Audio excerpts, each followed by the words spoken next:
Amigas y amigos, seguimos hablando del tiempo. Antes de hablar del tiempo era dejar transcurrir las horas, los minutos, la vida mirándolo pasar.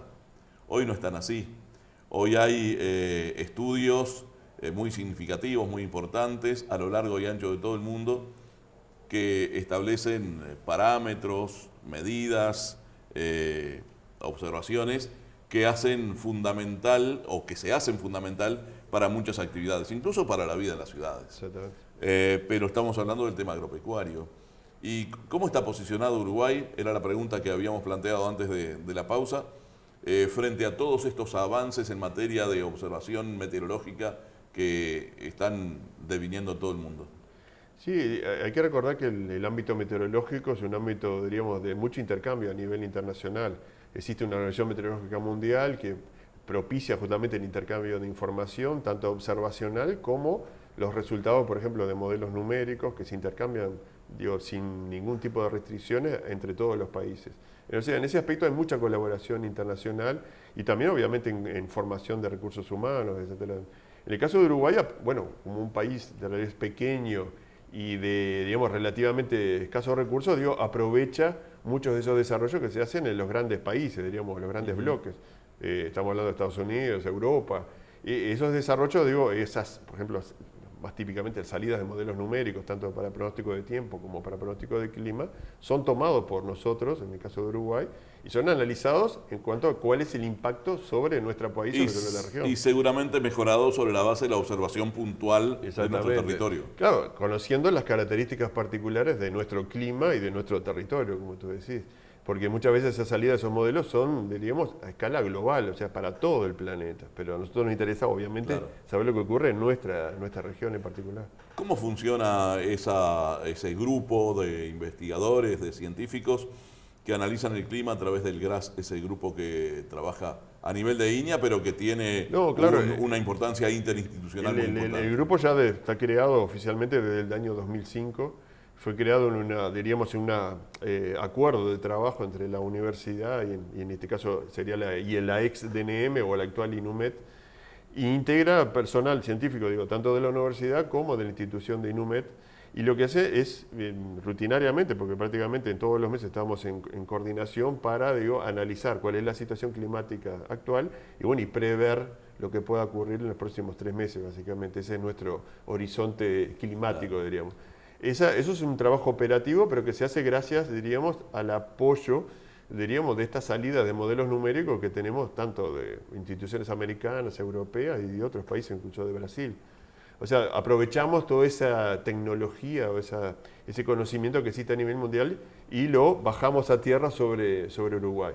Obviamente que también nosotros tenemos algunos de nuestros modelos propios, modelos estadísticos que también corremos rutinariamente para analizar, diríamos, esa variabilidad climática a mayor o mejor escala, diríamos, porque nuestro país es relativamente pequeño, incluso frente al contexto de América del Sur, ¿no? Desde este lado, del lado de la investigación, la ciencia, ¿cómo se observa el otro lado, el público objetivo, la población en general? ¿Recepciona esos datos meteorológicos, sobre todo a nivel productivo, y se aplican, se tienen en cuenta, son pan nuestro de cada día a la hora de la toma de decisiones? Sí, es muy variable, sí, es muy buena la pregunta porque digo, es muy variable eso de cuál es la recepción, tal vez que uno lo mira del lado de que genera el producto, pero si uno se pone del lado del usuario, diríamos, en este caso el usuario agropecuario en general, yo creo que están mejor posicionados lo que son, por ejemplo, agremiaciones de productores o cooperativas, digo, porque tienen ya un sistema, diríamos, más aceitado para absorber este tipo de información y tomar decisiones sobre eso.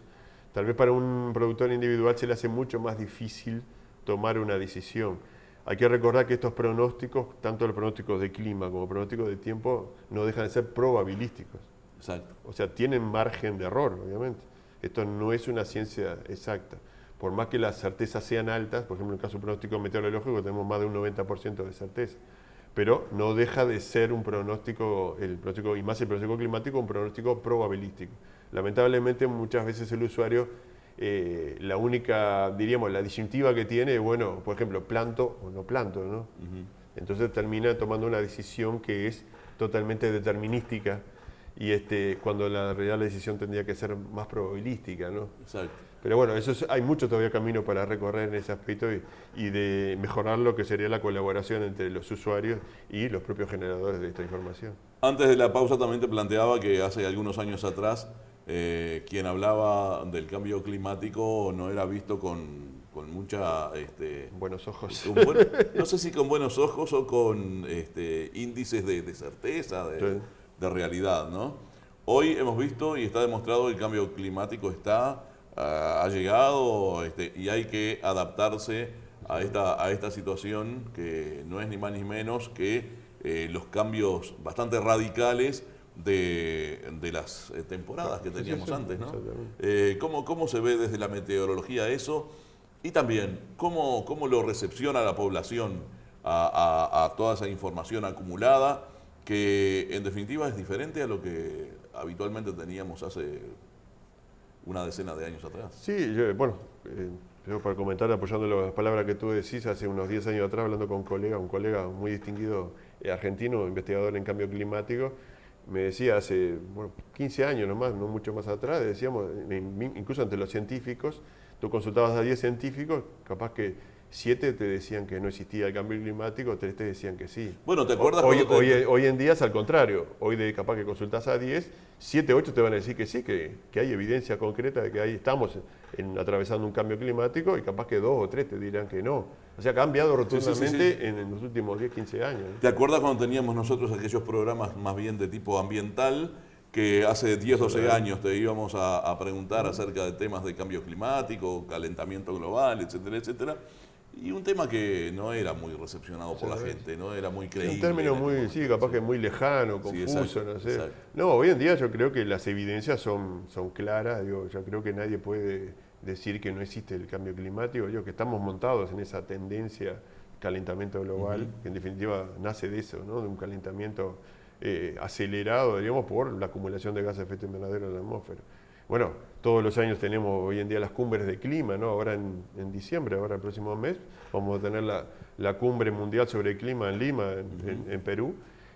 Todos los años ahora se trata de que los gobiernos hagan algunas especies, logren algunos acuerdos para reducir la emisión de gases de efecto invernadero. De hecho, se nos está acabando el tiempo de las discusiones y tiene que empezar. Hay que tomar acciones. Lamentablemente en muchos países parece que no están todavía lo suficientemente concientizados, pero los tiempos se acaban, ¿no? Escuchaba hace pocas horas nada más al doctor Bethgen, que tú lo debes conocer, a Walter Bethgen, en una exposición que realizó en la jornada anual económica de FUCREA, y precisamente decía que lo más difícil que existe en esto del cambio climático es convencer a la gente de que tiene que adaptarse, sobre todo el sector agropecuario que debe adaptarse, y que quizás por las medidas que se están tomando en Uruguay pueda ser ejemplo en el mundo para demostrar que está haciendo cosas relativas a la adaptación al cambio climático. No, ¿Cómo se ve desde el grupo que ustedes creo que estamos totalmente de acuerdo. Yo creo que Uruguay también por la escala como te decía, una escala de un país que es relativamente pequeño, homogéneo, yo creo que tenemos las posibilidades de tomar medidas concretas para ayudar en lo que sería la adaptación al cambio climático, ¿no? Hay que recordar que muchas de estas medidas que se llaman de adaptación al cambio climático son medidas que también ayudan a combatir, diríamos, a enfrentar la variabilidad climática. Exacto. Porque, esto lo digo para los usuarios de repente que no son ¿Qué diferencia tiene? Variabilidad climática, hablamos de variabilidad natural del clima.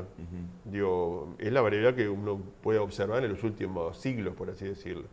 Pero lo que estamos enfrentando en el futuro es otra especie de variabilidad climática aumentada por efecto del cambio climático. O sea, estamos, diríamos, montados en una tendencia creciente de la temperatura a la cual se superpone la propia variabilidad natural del clima. Pero muchas veces estas medidas que a nivel agropecuario que se puedan tomar para enfrentar la variabilidad climática también ayudan a enfrentar el cambio climático. O sea, creo que todas esas medidas que van en ese sentido ayudan en general a los productores a poder tener una respuesta, porque ¿cuál es la respuesta última de un productor? Bueno, es dejar de producir, esa es la respuesta en extremo. Pero esa no le conviene ni al productor ni al propio país. Eso sería la última decisión. Claro. Obviamente que hay también, digo, si uno piensa lo que puede evolucionar en futuro, estamos hablando de aquí a 100 años, el clima, por ejemplo, en nuestro país, uno podía pensar a empezar a hacer un poco de futurología, decíamos, por ejemplo, en Uruguay se podrá cultivar café, por ejemplo, ¿no? Exacto. Dentro de, no digo dentro de 20 años, pero capaz que dentro de 50 años No sé quién me decía hace unos podemos días, empezar a cultivar café. Digo, ¿no? estamos ya tropicalizados, me decía alguien hace poco. De hecho, estamos, como digo, montados en esa tendencia creciente de temperatura. Esa tendencia creciente de temperatura no solo afecta, diríamos, la propia temperatura en sí, pero sino que va a hacer desaparecer, por ejemplo, en nuestras regiones norte del país, por ejemplo, las heladas. Hoy en día Uruguay, prácticamente todo el país está, diríamos, climáticamente sometido a heladas. Ahora, en un escenario futuro, tal vez no. En un futuro de aquí a 50 años, posiblemente capaz que el norte del país no haya Y tal más vez heladas. que eso sea un beneficio. Bueno, beneficio para ciertos cultivos, claro, digo, no beneficio para otros claro, cultivos. en un territorio donde las pasturas son fundamentales y donde la existencia de pasturas, cuanto más meses mejor para la ganadería, es importante, quizá eso no puede tener ser heladas pueda ser interesante. Muy favorable, claro, sí, Claro. sí, sí, sí. Ahora, ¿qué pasa con el deshielo de... Bueno, desde las- esos son los otros aspectos negativos, diríamos, del Exacto. cambio climático. Por ahí, haciendo futurología, algunos decían que las zonas bajas de la costa uruguaya iban a desaparecer con el Claro, aumento se prevé que del por lo océano, menos, se prevé por lo menos en promedio, digo, que el aumento del nivel del mar a nivel de todo el planeta va a estar en el orden de entre medio metro y 50, 60 centímetros en promedio, estamos hablando para finales de este siglo. Eso uno puede decir, bueno, eso capaz que es relativamente poco. Bueno, Pero se sí, pueden achicar las depende, playas, ¿no? evidentemente, digo, pero eso, por ejemplo, para, no tal vez países como Uruguay, pero países, imagínense, países que son islas en el Pacífico, en el Caribe, prácticamente es la desaparición completa de esas comunidades, esos países. En el caso de Uruguay podemos tener, digo, de hecho estamos observando cada vez mayor frecuencia efectos, por ejemplo, en los deltas, por ejemplo, Santa Lucía, en lo que serían las lagunas de Rocha, ¿no? Y zonas que son vascas, zonas de bañados, anexas al océano o al Río de la Plata, posiblemente lo que va a pasar es que van a estar cubiertas de agua la mayor parte del tiempo, ¿no? Y también el problema de la mezcla de aguas saladas con agua dulce, ¿no? Que eso puede afectar, por ejemplo, en el caso de Rocha, las lagunas, por ejemplo, que tienen conexión con el océano, Sí, van a tener mayor salinidad, en definitiva, de la que tienen hoy en día. Cambios de la flora y de la fauna, sin duda. Y sí, y incluso en las zonas, en los campos, en las zonas conexas con las lagunas, también va a haber cambios en la vegetación. Un tema apasionante del cual podríamos hablar unas cuantas horas. Volviendo a lo del principio, un verano niño o pseudo niño hasta que se... Desaparezca finalmente. Sí, exactamente, con más índice de humedad, más lluvias, más temperatura. Así que al sector agropecuario tomar medidas relativas a la prevención de estas cosas. Exactamente. Bueno, muchísimas gracias por la nota, Muy gracias bien. por la visita. Nosotros continuamos en este programa de Agronoticias. Volvemos tras la pausa.